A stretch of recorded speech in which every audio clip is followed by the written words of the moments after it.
Nii, tere tagasi otseülekandesse. Ma loodan, et meil on vaatajaid. Väga tänan, et te leiate selle aja ja panustate selle meie heaks, meie kõigi heaks. Võib-olla ka nendele, kes hiljem järel vaatavad, et ka nemad on kiidetud, et nad saavad osake sellest, mis me siis tänases konverentsi teises pooles, pealelõunases pooles räägime.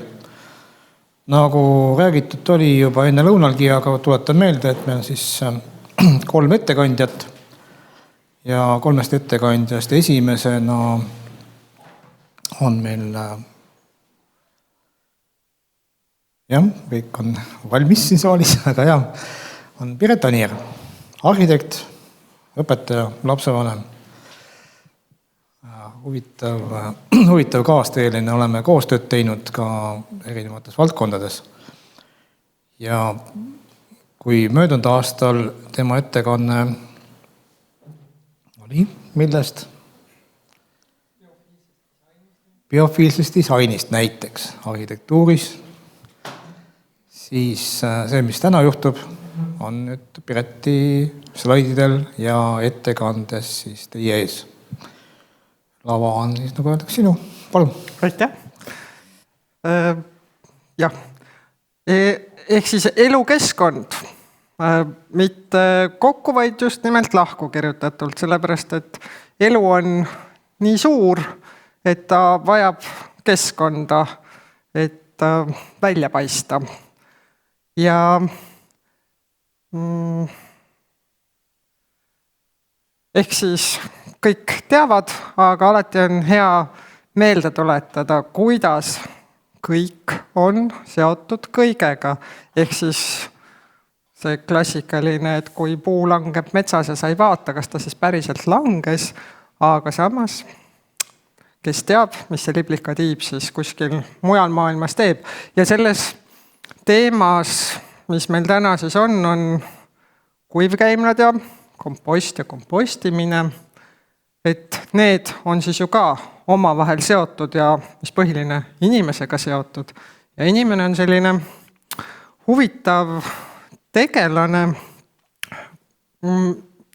ja see, mis inimene toodab, et seda siis on selles filmis, mida Keskkonnakuu raames näidati ETV-s ja nüüd on Jupiteris üle kuu aja järele vaadatav, et see oli päris inspireeriv tänase ettekande ettevalmistamiseks ja ma võtsin sealt, seal oli põnevaid näiteid, aga ma võtsin sealt nii-öelda vaatluse alla selle koha, mida seal kõige vähem arhitektuurses mõttes näidati. Aga te ju teate seda, et laiskus on tarviline vara,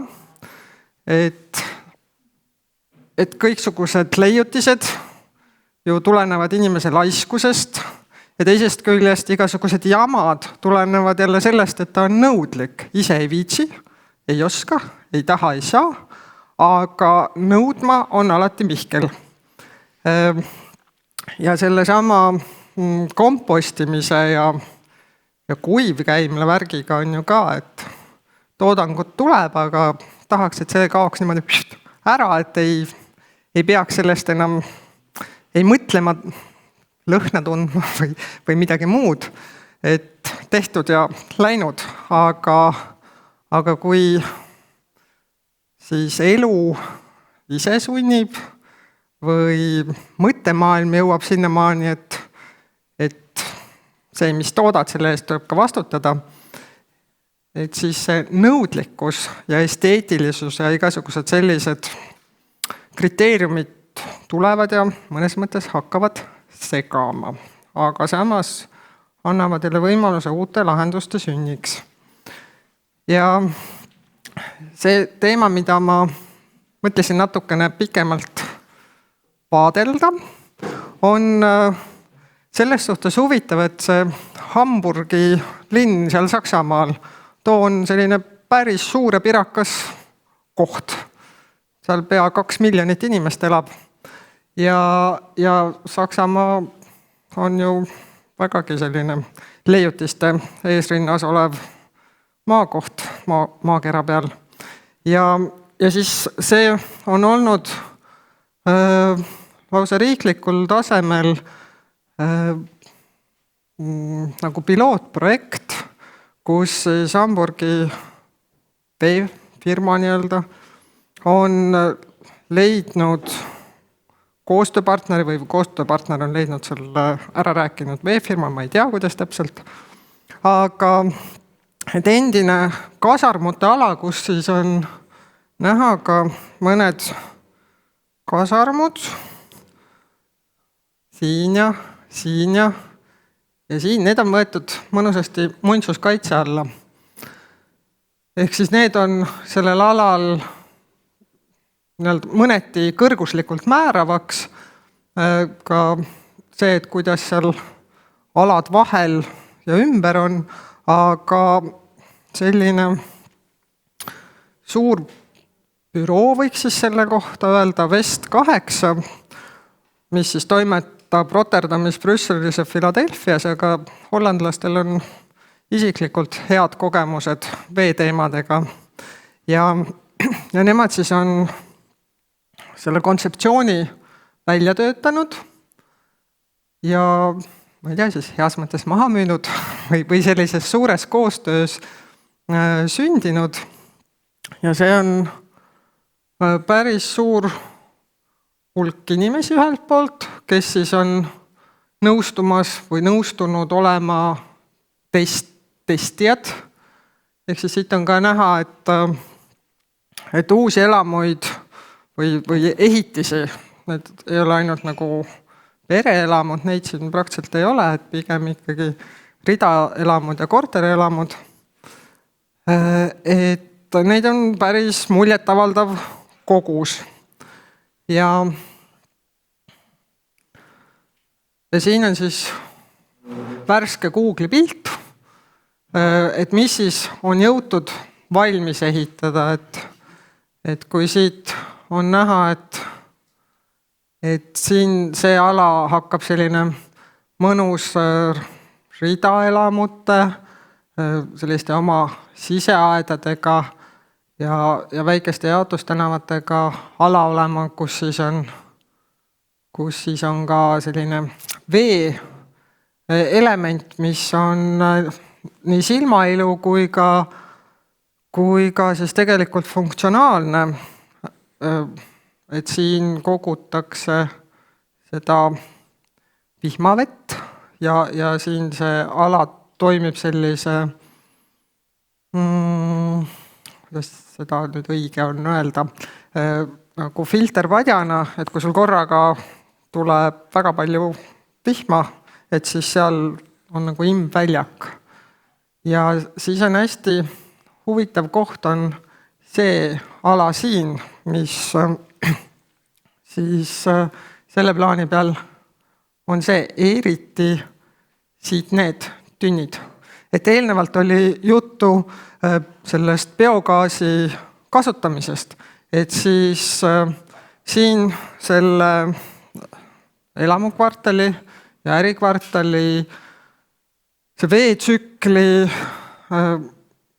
nii-öelda lõpp-produkt ongi, et see must vesi jõuab sinna kogumisjaama, kus siis suures sinises tünnis pumbatakse ta pumpadega sinna sellesse hõbedasse, kus ta siis ära nii-öelda köetakse või sealt saadakse see energia kätte, mida siis muundatakse elektriks.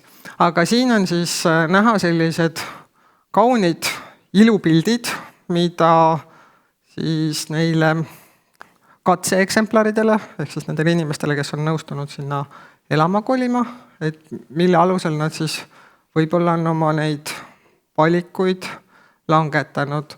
Käisin eile Google'i abil siis seal ringi ka liikumas ja kolamas ja siis see vaatepilt oli, et 50 aasta pärast võib nii võimast puude kooslust ja rohelust seal tõenäoliselt kohata või no võib-olla ka 20 aasta pärast, aga praegu nägi päris huvitavalt nukker välja, et seal on kuidagi õnnestunud sellel arendajal kõigepealt hakata välja arendama kasumlikke kortermajasid ja siis see ilu, mille pärast võib-olla osad inimesed siia kolivad, et sellega ei ole veel tegeletud.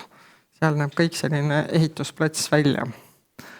Aga et vaadata siis nüüd ühte esimest, see ei ole sotsiaalmaja, vaid see on pigem nagu selline kogukonna loomise maja nii-öelda, et mis siis oli mõeldud, et sinna võiksid kolida nii pered kui üksikud, nii vanad kui noored, erineva sissetulekuga, ehk siis see sama kortermaja teema, et oleks läbilõige ühiskonnast.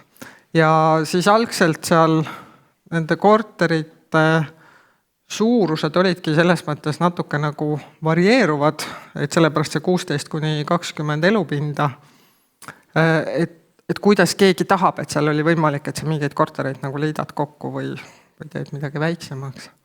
Ja esimene sissemaks oli 500 €, et siis pärast seda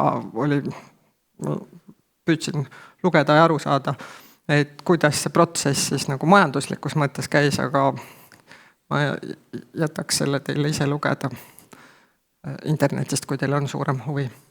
Aga siis leidsin ka plaanid, et kus on selles suhtes eriline maja, aga ka suhteliselt klassikaline lahendus, et sul on all parkimine, kus sa hoiad oma hobuseid ehk autosid, ja kuidas siis on sul esimene korrus, millel on siis terrassid, mis annavad seda pool sotsiaalset, pool isiklikku ala, ja põnev on veel see, et neil oli ikkagi mõeldud siia sellised ühisruumid ja ka büroo, ehk siis mingi töötegevuse võimalus, et tõesti seda sotsiaalsust edendada. Siin on siis näha ka kõige popimad korterid, ehk siis need, mis on punasega, et need on siis nagu välja müüdud ja teised selle ajahetke selle kinnisvaraarenduse reklaambrošüürist on need võetud, et siis sellel hetkel veel need teised ei ole välja müüdud. Aga et on näha, kui erineva suurusega need korterid on, ja siis on viimase korruse korterid.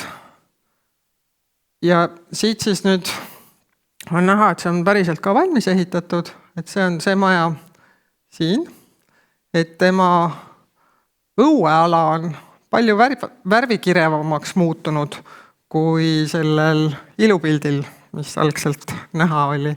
Ja siin on nüüd näha ta nii-öelda tänava poolt ja kuidas ta päriselt õue poolt välja näeb, et see Google'i auto ei olnud päris õue peale läinud, et väga head õuepilti ei saanud. Aga et siin on siis projekti see brošüürist pärinev tänavavaade, et täitsa läheb kokku küll, aga siit on siis, et missugune reaalne naaber ja mis oli lihtsalt selline võib-olla tulev naaber. Ja siis nüüd, et selle teemaga rohkem seostuda, on siis siin võimalus aru saada, et kuidas sul on 3 seda veetsüklit selles Hamburgi veetsükli sees, et sul on see vihmaväe teema, siis on see, et sul see must vesi siit musta värviga läheb siis sinna kogumisse ja sellest tuleb pärast elekter. Ühelt poolt see elekter nii-öelda kasutatakse selleks, et neid samu, seda kaadervärki siin, neid seadmeid asju majandada või siis neile nagu elektrit anda ja siis ülejäänu läheb elanikele. Ja siis see hallvesi, et siis seda lõpuks lastakse ka ikkagi kokku selle vihmaveega. Ja seal on ka läbi mõeldud siis see energiatsükkel, et kus on päikesepaneelid, mida Google ei näita, et nad väga palju päikesepaneele oleks tegelikult oma katustele pannud.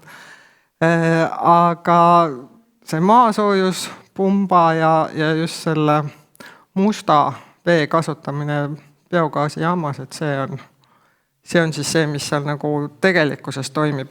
Ja selle tegelikkuse toimimise üks võtmekohti on, nagu lapsed seal filmis ütlesid, et see on lennuki WC.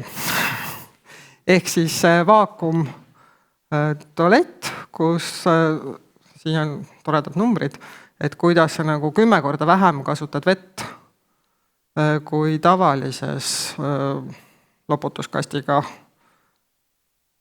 tualetis siis. Ja siin on siis nüüd need musta vee töötlemise biogaasi mahutid, kui ma õigesti tehnoloogiast tean. Kindlasti siin ruumis on keegi, kes teab sellest palju rohkem, aga siis selle Püha Peldiku filmi kodulehe pealt on selline koht, kus sa saad nagu fun fact'e või siis selliseid lõbusaid tähelepanekuid leida ja minu arust see on päris muljetavaldav kogus, mida üks täiskasvanu põhimõtteliselt oma kehakaalu jagu toodad aastas. Ja see uriinikogus on ka, annab ikka mahutada teist kuskile ja kui neid inimesi on nii palju, et siis ma ei saanud iseenesest või ei osanud leida seda vastust, et kas see kogukond, mis on selle projektiga mõeldud luua sinna see 1200 inimest, et kas see on nii-öelda see mõistlik kriitiline piir, mis siis ennast niimoodi majanduslikult ära tasub või on see piir kuskil allpool ka, aga mõte on just selles, et selle näidis asumiga siis õppida ja vaadata, kuidas selliseid lokaalseid ikkagi piirkondlikke üksusi luua, et saavutada seda sõltumatust, nagu meil siin ümberringi ühe üksuse põhjal on hiljem võimalik näha. Ja seal filmis oli põhjalikumalt ja pikemalt näidatud seda Šveitsis Genfis asuvat kortermaja, millel on ka kasutusel vesi, tualetid, aga nad koguvad seda sellisel viisil, et nende see tualettpott on siis separaatoriga, et uriin kogutakse eraldi, ehk siis sellele antakse vähem vett peale nii-öelda ja see paksem siis läheb teise, nagu 2 auku, et teise auku ja sinna siis läheb rohkem vett, et sellega nad saavutavad veesäästu, sest et pärast lähevad nad seal ikkagi ühes samas torus edasi, et ei ole 2 erinevat toru. Aga et siis seda, mis nad siis toodavad, seda nad lasevad siin vihmaussidel lahendada niiviisi, et ühe elaniku kohta on 3 kilo vihmausse, et kes siis 5 korda töötlevad seda tulnud kraami läbi ja siis elanikud kasutavad seda enda tarbeks siin siis köögiviljade ja kõige muu toreda kasvatamiseks. Ehk siis siin on ka neil nagu siuke oma aiaala ja see sama koht, kus need vihmaussid vesitsevad, et see on siin sellised, nagu te näete, on natuke hõredad need puidust nii-öelda põrandalauad, et neil siin õhk ja valgus käiks läbi, aga neid saab siis niimoodi üles tõsta ja alla lasta. Ja põhk on hästi oluline sidematerjal nii-öelda seal, et seob nii lõhna kui ka annab vihmaussidele lisatoitu. Ja teine Genfis enam-vähem samal ajal tehtud hoone kasutab siis päris kompostkäimlaid selles mõttes, et see on väiksem, et ongi ülevalt siit tuleb siia alla selle saepuruga segatud kraam ja on dimensioneeritud see, ta nüüd just tünn ei ole, kapp ta ka ei ole, aga midagi seal vahepeal, et selliselt, et ühe pere aastane kogus mahuks siia ära, mis siis kahaneb niiviisi, et ühe pere tulemiks selle mulla tootmise mõttes on 2 kasti. Et näevad küll tohutult vaeva, aga tulemus on 2 kasti aastas. Ja siis siit on näha see ajaline ka, et kuidas sa 3-4 minutist läbi põhimõtteliselt 2 aasta saad või aasta saad siis selle kullaväärse tulemuse. Ja nemad ka siis kasutavad seda 3 erineva vee jagamist või kogumist. Ja siin on siis lõppkokkuvõte, et nendest laiskadest ja nõudlikest, kui neil on eesmärk või vajadus, et nad teevad koostööd, sest et ükski selline projekt ei sünni ühe inimese jõul ja nõul, vaid et on väga-väga oluline see inimeste omavaheline koostöö, mis saab väga erinevaid vilju kanda. Ehk siis kõik need 3 näidet on peaaegu samaaegsed, et see aasta 2016-2017 on olnud väga viljakas. Tõsi, selle Hamburgi veetsükliga loomulikult hakati varem peale juba 2006 või midagi sealkandis, aga nii-öelda nähtavad koostööviljad on siis enam-vähem seal 2016 natuke siia-sinnapoole tekkinud. Vot, selline oli selle aasta ettekanne. Ja, aitäh!